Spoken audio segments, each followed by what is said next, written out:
Yung ano po, dito po, sorry kasi may mga kasama ko. So, yung gigas mo, ang pupunta natin.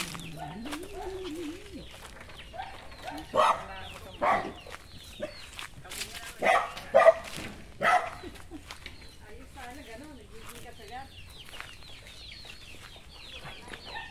Eh, may mga bisita ko eh. May mga sinitriting ka. Yung sa ni Iron. Opo, meron ang sinitriting na Manila.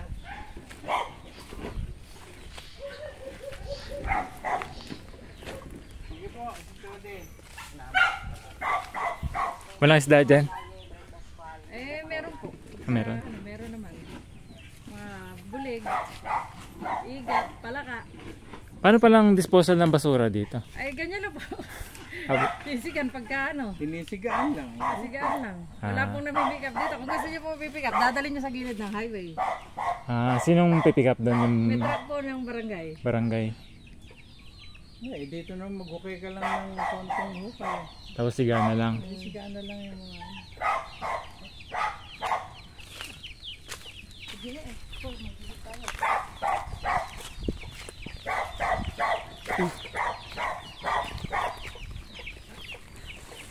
Ano tong kable na to? Itong kable na to, ano to? Source po ng tubig, pang patubig sa halaman. PVC po. Saan nang gagaling? Tatabon po. Sa? Tatabon. Yung pong tubig yan. Gagamitan ng makina, papunta po sa mga halaman. Pang patubig po. Ito ang tubig yung mga halaman. Pagka po hindi umuulan.